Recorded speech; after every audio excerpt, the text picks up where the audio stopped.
मैं आज एक ऐसे विश्वविद्यालय के दीक्षांत समारोह में अपने विचार आपके साथ साझा करने के लिए उपस्थित हुआ हूं, जो आधुनिक काल में भारतीय समाज की पुनर्व्याख्या करने वाले मनीषी के नाम पर उन्हीं की जन्मभूमि में प्रारंभ हुआ है। महू से मेरा संबंध भी बचपन से ही रहा है, क्योंकि मैं इंदौर में ही जन्मा हूं और बाल्यकाल से महू आने का क्रम निरंतर बना हुआ है। ये श्रद्धेय बाबा साहब अम्बेडकर जी का ही प्रताप है कि मिलिट्री छावनी के रूप में स्थापित ये नगर आज समाज विज्ञान के अध्ययन के तीर्थ के रूप में जाना जा रहा है। एक अग्रणी समाज विज्ञान संस्था के रूप में ये विश्वविद्यालय देश ही नहीं, पूरे विश्व में सामाजिक क्रांति का जो शंखनाद बाबा साहब अम्बेडकर ने किया था, उसे आगे ले जाने तथा समूचे विश्व में प्रसारित करने का कार्य इस विश्वविद्यालय के होनहार विद्यार्थी करेंगे, ये आशा की जानी चाहिए। भारत में समाज की अवधारणा यूरोपीय समाज की अवधारणा से थोड़ी अलग रही है। कहीं न कहीं इसमें कुटुंब का विस्तार भी है, कुटुंब का प्रभाव भी है। इसीलिए हम कहते हैं, अयम निजो परे वेति गणना लघु चेतसाम उदार चरितानाम तु वसुधैव कुटुंबकम। तो इससे हमारे कुटुंब के दर्शन को समझा जाता है। इस कुटुंब में सिर्फ मैं और मेरे परिवारजन, सगे संबंधी नहीं आते, सृष्टि का वो समूचा अंश आता है जो कहीं न कहीं मेरे संपर्क में है। ऐसे दर्शन को लेकर जब हम कुटुंब की परिकल्पना करते हैं तो ज्ञात होता है कि उदार होने का जो भाव, सहिष्णु होने का जो भाव, करुणा का जो भाव है, वो भारत का स्वाभाविक भाव है, वो भारत का मौलिक भाव है। भगवान बुद्ध ने जब समूचे विश्व को करुणा का संदेश दिया और सहिष्णुता का भाव सिखाया, तो ये भारत की उस नैसर्गिक चेतना का ही दर्शन था। पूरे विश्व को संत्रास और कुंठा से मुक्ति दिलाने के लिए गौतम सिद्धार्थ बुद्ध बने और विश्व को शांति और सहचर्य पर ले जाने का मार्ग प्रशस्त किया। भगवान बुद्ध से लेकर श्री गुरु नानक देव, स्वामी विवेकानंद और महात्मा गांधी तक भारतीय दर्शन और चेतना में सहिष्णुता, सहचर्य और सद्भाव के भाव की निरंतरता रही। डॉक्टर अंबेडकर ने भारत की इसी चेतना को नया आयाम दिया तथा समय समय पर चेतना में आ गई अशुद्धियों को दूर कर एक नई दृष्टि से उसे समाज के सामने प्रस्तुत किया। अंबेडकर जी के ज्ञान का मूल सोशल इकोलॉजी ऑफ नॉलेज है। वे जानते थे कि सामाजिक संरचना की शक्ति में सामाजिकता का वास्तविक स्रोत धम्म है, जो नैतिकता एवं सदाचार जनित है। वे एक ऐसी सामाजिक व्यवस्था के पक्षधर थे जो व्यक्ति को स्वतंत्रता और आत्म विकास का अवसर प्रदान करे।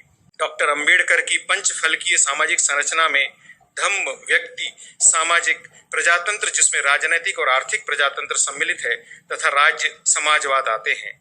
इस दर्शन में भगवान बुद्ध से लेकर संत कबीर, संत रैदास सभी के विचारों का समावेश है और उनके अनुभवों से जनित भावनाओं की अभिव्यक्ति है।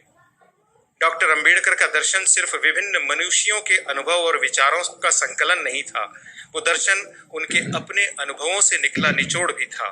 चाहे वो उनकी बाल्यावस्था की 1901 की गाड़ी वाले की घटना हो या फिर 1918 में उनके भारत लौटने पर बड़ौदा के पारसी भोजनालय की घटना हो या फिर 1934 में दौलताबाद किले पर घटी घटना हो, इन सभी घटनाओं से उनका विचार और दर्शन समृद्ध हुआ, संपुष्ट हुआ। उन्होंने अपने कटु अनुभवों को भी सकारात्मक रूप देकर उसे समाज के लिए प्रेरक स्वरूप में प्रस्तुत किया। डॉक्टर अंबेडकर आधुनिक भारत में सामाजिक क्रांति के प्रणेता तो थे ही, साथ ही वे एक महान अर्थशास्त्री, एक महान विधिवेत्ता और एक महान सांस्कृतिक चिंतक भी थे। बौद्ध धर्म से दीक्षा लेकर उन्होंने सांस्कृतिक क्रांति का शंखनाद किया। एनिलेशन ऑफ कास्ट आधुनिक भारत में सामाजिक क्रांति का घोषणा पत्र कहा जा सकता है।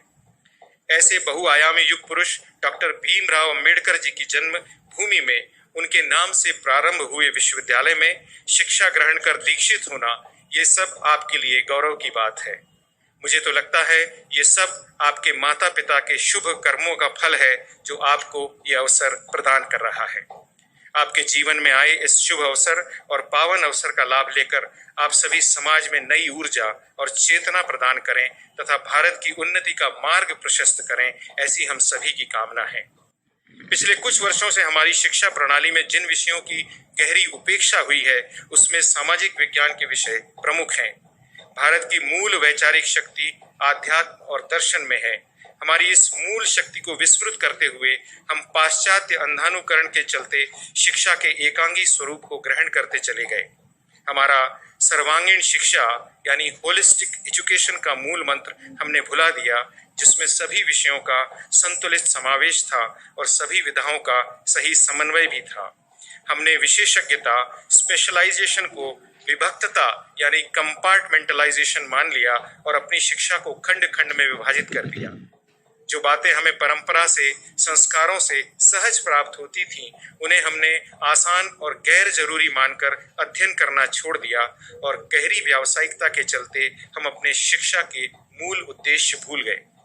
परिणाम ये हुआ कि हमने विज्ञान और तकनीकी के क्षेत्र में तो अभूतपूर्व विकास किया, लेकिन मानविकी और समाज विज्ञान के विषयों में हम पिछड़ते चले गए। हमें ये विस्मृत हो गया कि समाज को जितनी जरूरत एक वैज्ञानिक की है, उतनी ही जरूरत एक समाजशास्त्री की भी है।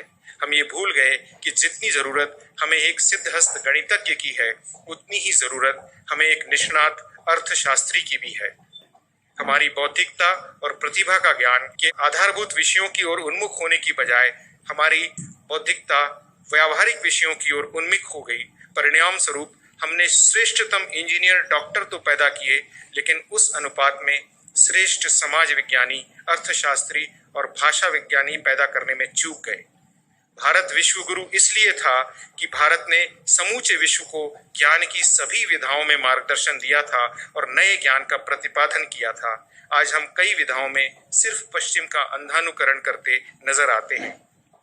आज समाज विज्ञान के क्षेत्र में हम जब आप जैसे मेधावी विद्यार्थियों को दीक्षित होते देखते हैं तो मन उत्साह से भर उठता है और उज्जवल भविष्य के संकेत भी नजर आते हैं। आप सभी की समेकित ऊर्जा और संकल्प निश्चित ही भविष्य में ज्ञान की विधा में आ रहे इस असंतुलन को तोड़ेगा और ज्ञान को डीकंपार्टमेंटलाइज करेगा। आप सभी के लिए भविष्य में श्रेष्ठतम काम करने का अवसर उपलब्ध कराने के लिए राष्ट्रीय शिक्षा नीति प्रकाश में आई है। ये स्वतंत्रता के बाद पहली बार भारत को बौद्धिक और वैचारिक गुलामी से मुक्त कराने की दिशा में उठाया गया सार्थक कदम है। हमारे माननीय प्रधानमंत्री की प्रेरणा से स्थापित इस राष्ट्रीय शिक्षा नीति के माध्यम से भारतीय ज्ञान परंपरा पर आधारित वैचारिक चिंतन को प्रोत्साहन मिलेगा तथा ज्ञान विभिन्न बंधनों से मुक्त होकर चिंतन के नए द्वार खोलेगा।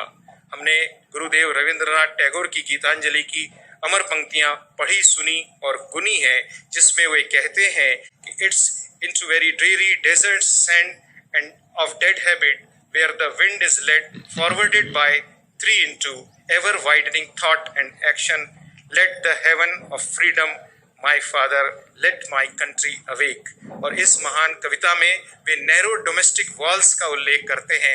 ये पंक्तियां हमारे लिए प्रेरणा भी हैं और चुनौती भी।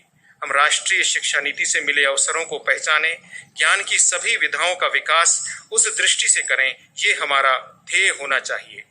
भौतिक और व्यावहारिक प्रलोभनों से विचलित हुए बगैर अगर हम आज ज्ञान की विधाओं के विकास के लिए अपना जीवन समर्पित करेंगे तो ये समाज आपको धन्यवाद देगा, ये देश आपको धन्यवाद देगा। स्वामी विवेकानंद ने कहा था, education is manifestation of perfection already in man, यानी शिक्षा मनुष्य में उसकी पूर्णता का प्रकटीकरण है। आज आपके सामने अवसर है कि आप अपनी उस पूर्णता का अनुभव करें तथा उसके प्रकटीकरण की योजना बनाएं। आपका प्रकटीकरण समाज में क्या प्रभाव पैदा करेगा, इसका अंदाज आपको तभी होगा जब आप बाबा साहब अम्बेडकर जैसे महान व्यक्तियों के जीवन से प्रेरणा लेंगे। आने वाला समय समाज विज्ञानियों का समय है। कोविड से उपजी त्रासदी के बाद तो ये लगभग तय हो गया है कि अब समाज का मनोबल बढ़ाने में और समाज की पुनर्रचना करने में समाज विज्ञानियों की भूमिका महत्वपूर्ण और निर्णायक होगी। अभी 2 दिन पहले माननीय प्रधानमंत्री जी ने भी अपने उद्बोधन में, नेस्कॉम के उद्बोधन में कहा था कि आज समूचा विश्व भारत की ओर आशा से देख रहा है, समूचा विश्व भारत से प्रेरणा प्राप्त कर रहा है। कोविड से मिले सबसे महत्वपूर्ण सबक में एक यह भी है कि हमें अपने आधारभूत ज्ञान की उपेक्षा महंगी पड़ सकती है। आज प्रातः हमने माननीय कुलपति जी से शोध और अनुसंधान के क्षेत्र में एक महत्वपूर्ण संस्था रिसर्च फॉर रिसर्जेंस फाउंडेशन के साथ अनुबंध की बात की है। हम शीघ्र ही इस विश्वविद्यालय के साथ रिसर्च फॉर रिसर्जेंस फाउंडेशन, जिसका मैं राष्ट्रीय अध्यक्ष भी हूँ, एक अनुबंध करेंगे।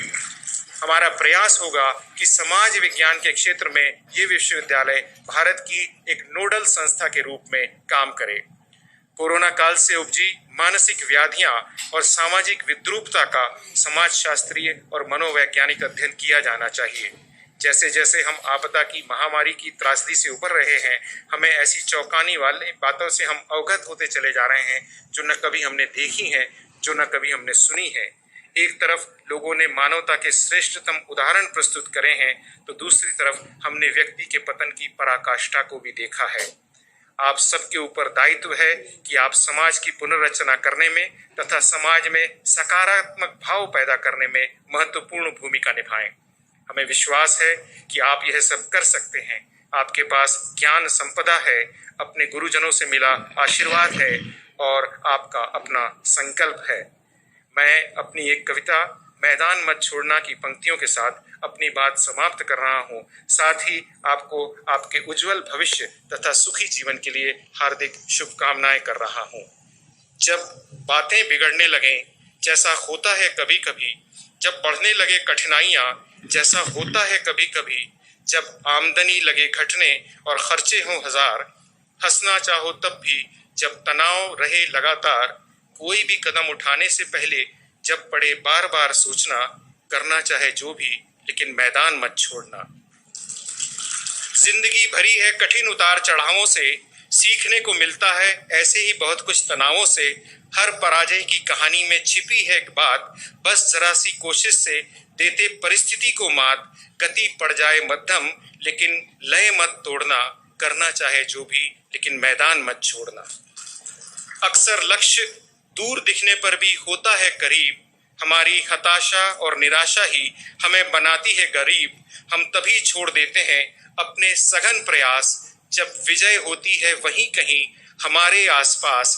एहसास होने पर इसका हमें बाद में न पड़े पछताना, करना चाहे जो भी, लेकिन मैदान मत छोड़ना। और अंतिम है, विफलता का विलोम ही तो है सफलता, विफलता का विलोम ही तो है सफलता। अंधकार भरे आकाश में जैसे कोई तारा चमकता, इसलिए डटे रहना तब भी जब लगे जोरदार आघात। विपरीत परिस्थितियों से निकलकर ही देनी है शत्रु को मात, झंझावातों से निकलकर करनी है सर्वश्रेष्ठ रचना।